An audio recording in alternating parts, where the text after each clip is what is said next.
Hola a todos, soy Marta y os doy la bienvenida a El Reino de Kate, el podcast y vídeos donde vamos a hablar de true crime, casos paranormales, misterios sin resolver y mucho más.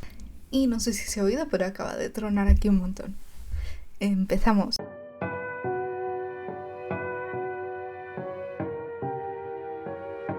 Perdón si el sonido no es el ideal, de momento cuento con poco presupuesto y espero ir pudiendo mejorar a lo largo del tiempo. Además hoy parece que aquí va a caer una tormentaza dentro de poco, que bueno, no sé si se oirá, si se oye pues espero que al menos cree un poco de ambiente. Hoy vamos a hablar de un caso del Reino Unido. Se trata del caso de Mary Bell, una niña que con tan solo 11 años mató a otros 2 niños de su barrio. Mary Bell se convirtió así en la niña asesina más joven de Inglaterra.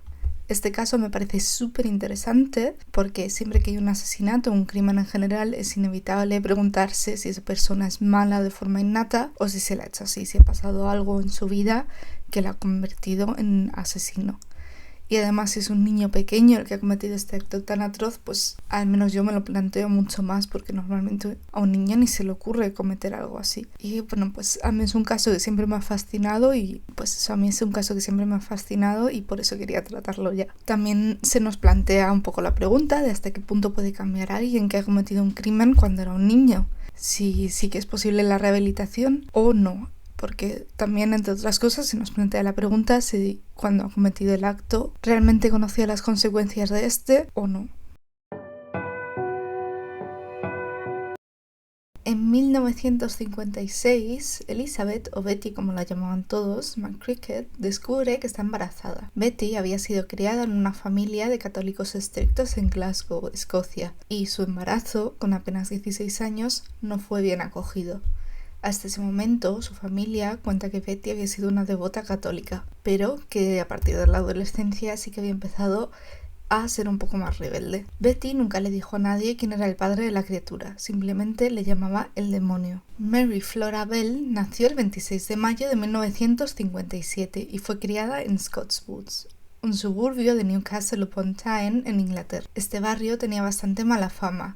Era muy pobre y era en general una zona conflictiva. Esta zona era donde vivía la clase más baja, que había perdido casi todo durante la guerra y en posguerra sufría todas las consecuencias de no tener nada. Al final era una zona muy industrial, con pocos recursos. Betty sintió mucho rechazo por su hija desde el primer momento.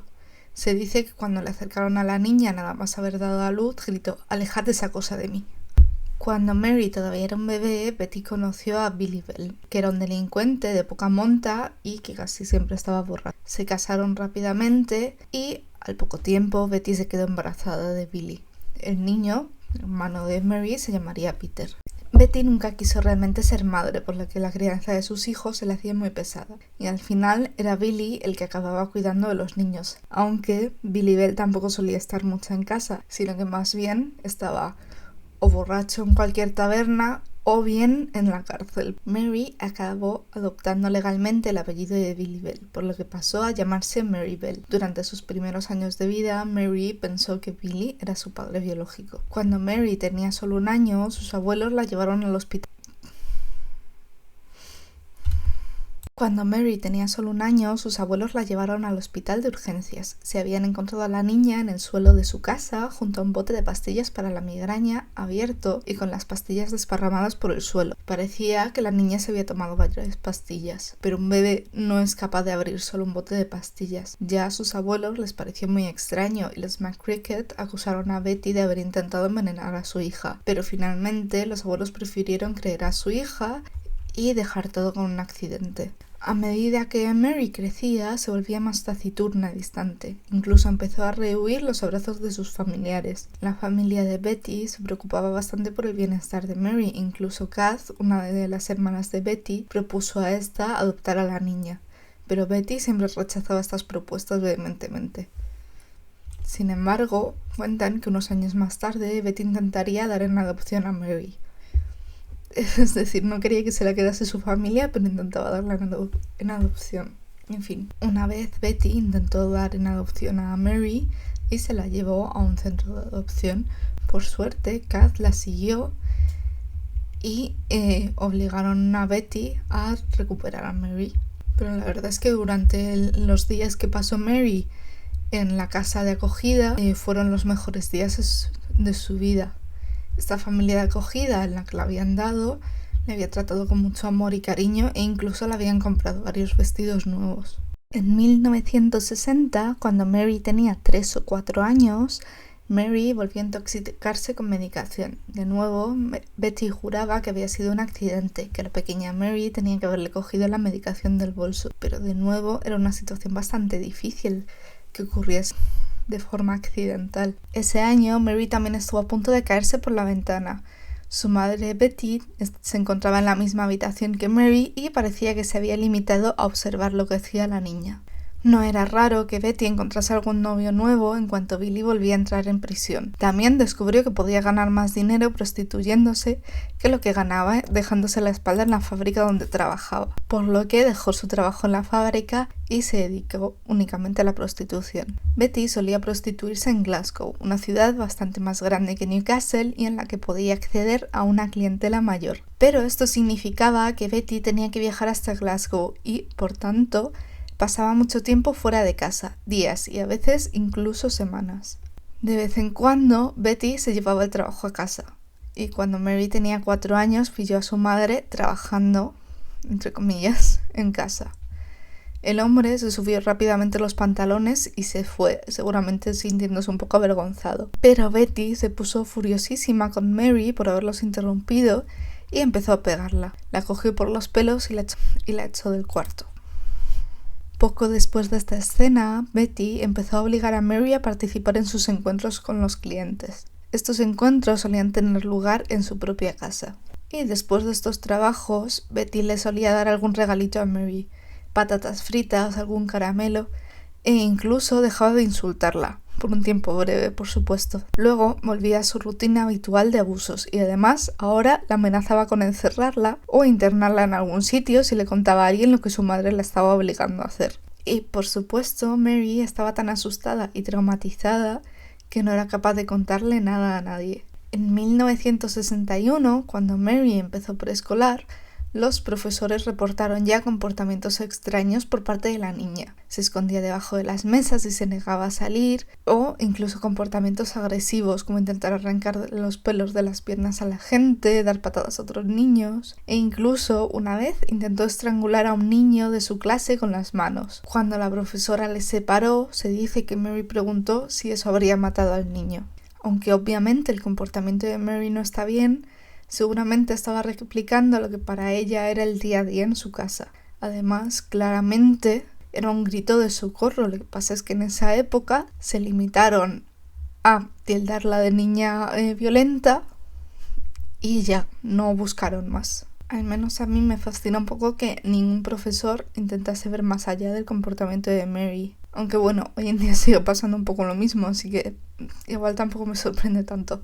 Tenían una niña literalmente pidiendo ayuda a gritos y la ignoraban. Simplemente decían, esta niña es mala. Y ya está. En 1967, Betty pasaba aún más tiempo en Glasgow. Así que ahora Mary pasaba casi todo el tiempo a solas. Mary se hizo amiga de su vecina, Norma Bell, con la que compartía apellido pero no familiaridad. Norma tenía muchos hermanos y entre todo ese caos se sentía bastante abandonada, igual que Mary. También, como Mary, había mostrado algunas actitudes agresivas, así que ambas niñas se entendían bastante bien. Norma era un poco mayor que Mary, mientras que Mary tenía 10 años, ella tenía 13. Los demás niños decían que tenían miedo de Mary y de Norma porque podían ponerse ambas muy agresivas. Y es que antes de los asesinatos ya se conocían varios casos bastante preocupantes en los que Mary y también Norma habían sido protagonistas. El 11 de mayo de 1968, tan solo unos días antes del asesinato de Martin Brown, Mary y Norma atraen a un niño de 3 años que estaba jugando en la calle. Algunas fuentes dicen que no se sabe exactamente qué pasó. En otras dicen que las niñas se querían colar en una fábrica y el niño las siguió. Y que como ellas no querían que las siguiese, Mary le empujó y como aún así no se iba, siguió empujándole hasta que el peque se cayó y se hizo daño en la cabeza. Mary y Norma le amenazaron con que le darían más daño si le contaba algo a sus padres. Así que el niño fue encontrado más tarde caminando sin rumbo, con marcas de haber sido golpeado. El pobre estaba sangrando y parecía bastante desorientado. Sin embargo, el niño nunca dijo nada, ni a sus padres ni a la policía. El problema de esto es que Mary descubrió que podía comportarse mal sin sufrir ningún tipo de consecuencias. También poco antes, una madre se quejó de que Marybelle había intentado estrangular a su hija Pauline. También se llamó en este caso a la policía, pero parece que no hubo más consecuencias más que una reprimenda a Marybelle. El 25 de mayo de 1968, que era el día antes de su 11 cumpleaños, Mary estaba de nuevo sola en casa y se aburría, así que decidió salir a buscar algo que hacer. Llegó a Rats Alley, el barrio a medio derruir donde jugaban todos los niños, y decidió entrar en una de las casas a explorar. Rats Alley era un barrio adyacente a Scottswood, en el que los niños pobres solían jugar desatendidos durante horas, mientras sus padres trabajaban o se ocupaban del hogar. Mary se encontró a Martin Brown, un niño de 4 años, dentro de la casa en la que ella había decidido explorar. Ella intentó echarle, pero como Martin no se quería ir, Mary le agarró y le empujó, pero Martin seguía resistiéndose a irse. Finalmente, Mary le agarró por el cuello y empezó a apretarlo más fuerte que podía. Cuando Martin dejó de respirar, Mary se limitó a irse de la casa, dejando el cadáver del niño a sus espaldas. El cuerpo de Martin fue encontrado poco tiempo después por otros 3 niños que habían entrado a jugar dentro de la casa. Mary quería enseñarle el cuerpo a su amiga Norma, pero cuando volvieron a la casa abandonada, la policía ya estaba investigando el asesinato. La policía encontró el cadáver de Martin Brown en el piso superior de un edificio abandonado. Inicialmente no encontraron una causa de muerte aparente. El cuerpo no parece haber sufrido ningún golpe ni parece haber sangrado. Sin embargo, encuentran un bote de pastillas vacío en la misma habitación, así que asumen que podría tratarse de un suicidio inintencionado. Martin podría haberse tomado las pastillas y haber muerto intoxicado. La muerte de Martin Brown fue clasificada como muerte accidental. Esto llevó a que los vecinos de la zona se manifestasen para pedir ayudas para mejorarla y hacerla menos peligrosa. Al fin y al cabo, Rats Alley no se llamaba así sin ningún motivo y en general Scottswood no era un lugar seguro para niños, ni siquiera lo era para los adultos. Irónicamente, hay fotos de Marybelle sujetando una pancarta en estas manifestaciones. Una semana después del asesinato de Martin Brown, Mary y Norma Bell se colaron por la noche en una enfermería para vandalizarla. Dejaron varias notas en las que ponía «Hemos matado a Martin Brown» y «Volveremos a matar». A pesar de estas confesiones, la policía no se tomó este acto de vandalismo en serio y no investigaron más. Durante varios meses, la muerte de Martin Brown se considera un suicidio involuntario y no se investiga más, hasta que el 30 de julio del mismo año se encuentra el cuerpo de otro niño, Brian Howie, de 3 años, en un descampado en Rats Alley. El cuerpo, medio desnudo, estaba cubierto parcialmente con matojos. A Brian le habían cortado mechones de cabello.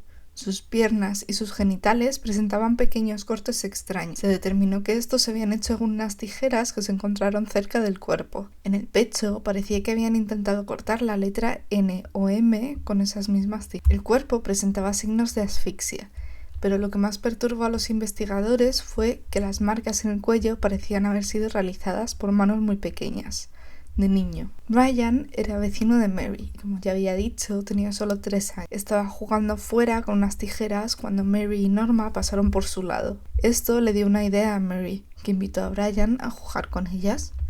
Le llevaron a un descampado donde estaban solo ellos 3, Brian, Norma y Mary. Norma le pidió las tijeras a Brian y con Brian desarmado, Mary comenzó a estrangular al pequeño, igual que había hecho apenas 2 semanas atrás con Martin Brown. Norma no pudo resistir y pidió a Mary repetidas veces que soltara a Brian, pero Mary no quiso hacerle caso.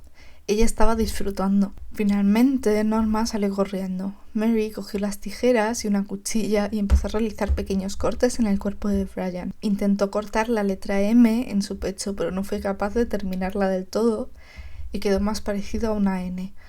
O quizás en un intento de inculpar a su amiga Norma para castigarla por haber salido corriendo, prefirió dejarlo como una N. Mary escondió la cuchilla debajo de una roca, pero dejó las tijeras junto al cuerpo de Brian. Sobre las 5 de la tarde, Pat, la hermana mayor de Brian, empezó a buscarlo desesperada. Mientras lo buscaba, se encontró con Mary y Norma y les preguntó si le habían visto. Ellas dijeron que no, pero se ofrecieron a ayudarla a encontrarlo. Mary intentó llevarla directamente al cuerpo de Brian, pero Norma convence a Pat de que su hermano no habría ido ahí por voluntad propia, que no suele jugar por ese descampado. Así que Pat prefiere seguir buscándole en otros sitios donde sí solía jugar. Finalmente, el cuerpo de Brian Howie es hallado a las 11 de la noche por la policía. Debido a las similitudes de este caso con el de Martin Brown, ambos niños eran prácticamente de la misma edad, habían muerto en el mismo barrio y solo habían pasado 2 meses entre la muerte de uno y otro, se reabre la investigación sobre la muerte de Martin Brown, a quien también encuentran signos de asfixia y marcas de manos pequeñas en el cuello. La policía decide, por tanto, interrogar a todos los niños de la zona. Durante varios días no parecen avanzar, hasta que le llega el turno a Mary Bell. Mary Bell, de ojos azules y cabello negro, parece una muñequita. Nadie pensaría que detrás de esa carita se encuentra una asesina, menos por sus ojos, que sí que parecen demasiado fríos y demasiado inteligentes para una niña de su edad. Durante el interrogatorio de Mary, Betty, su madre, está trabajando en Glasgow, así que solo está Billy presente. Sin embargo, en el caso de Norma, ambos padres están presentes y apoyan a su hija. Ambas niñas dicen que han visto a Brian la mañana en la que desapareció, pero sin embargo niegan tener nada que ver con el asesinato. El 7 de agosto fue el funeral de Brian Howie. Varios vecinos dicen haber visto a Mary reír al ver el ataúd del pequeño pasar por su calle. Lo primero que observó la policía fue que Mary Bell era una niña muy seria. Mary niega rotundamente haber tenido nada que ver con la muerte de ambos niños. Sin embargo, comenta algo que dejó a la policía completamente tiesa. Dijo que había encontrado unas tijeras al lado del cuerpo de Brian. La información sobre las tijeras no era de dominio público, por lo que Mary Bell tendría que haber visto el cuerpo de verdad para conocer este dato. Pero ¿por qué se lo comentó a la policía? No tiene ningún sentido. A diferencia de Mary, Norma se derrumbó durante el interrogatorio y mientras lloraba confesó su participación en el asesinato de Brian Howie. Contó a la policía que habían sido Mary Bell y ella quienes habían atraído al niño y también indicó que realmente quien había planeado todo había sido Mary. Detuvieron a ambas niñas, aunque Mary Bell seguía negándolo todo. En el colegio, el profesor de Mary Bell encontró en su pupitre unas notas inculpatorias. En ellas, Mary había escrito cómo había matado a Martin Brown. También había hecho un dibujo del niño muerto y junto a su cuerpo había dibujado el bote de pastillas. Incluso había indicado con una flecha en la que ponía tablets, es decir, pastillas en inglés. Estas notas también incluían un montón de insultos. Finalmente, Mary confiesa haber matado tanto a Martin Brown como a Brian Howie. El juicio, tanto de Norma como de Mary Bell, comienza en diciembre de 1968. Durante el juicio, ambas se proclaman inocentes y se echan la culpa la una a la otra. Sin embargo, había una gran diferencia entre ambas niñas. Norma Bell estuvo acompañada en todo momento por su familia, que la quería y la apoyaba. Además, lloró y se mostró muy arrepentida de los hechos. No parecía ser tan inteligente como Mary Bell, por lo que enseguida se supuso que Norma simplemente cumplía con lo que Mary le decía. En cuanto a Mary Bell, apenas tuvo apoyo durante el juicio. Su madre se mostraba completamente indiferente y el padre, como siempre, estaba medio ausente.